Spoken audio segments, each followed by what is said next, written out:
কই যাস তুই? দুই চোখ যেদিকে যায় ওই দিকেই চলে যাও।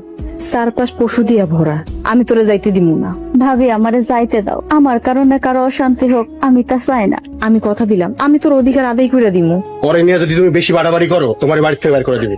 সরলার লেগে যদি আমার সংসার ছাড়া লাগে আমি তাও ছাড়মু। সুজনের মতো আমি ওর একটা বিয়ে করবো। সরলারে সরল পায়া সুজন আরেকটা বিয়ে করছে।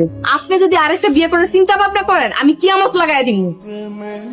মা, সেলিনা এগুলো কি শুরু করছে? সেলিনা সরলারে যাইতে দিতেছে না। ভাবির পক্ষে আমিও আছি, কিছুতেই বাড়ি ছাড়া করতে দিব না। তোমরা যাও, আমি ফুটবল খেললে আইতাছি। এই এদিক দেখ।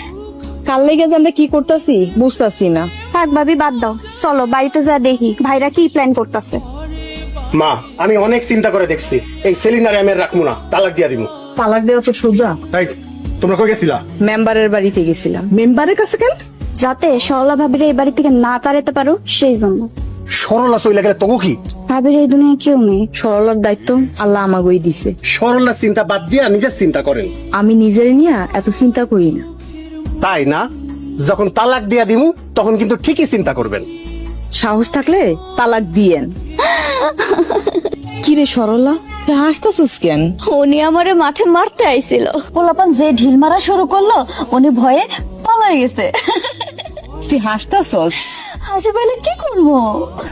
ভাবি একটু সিরিয়াস হও, বিকালে তোমার বিচার।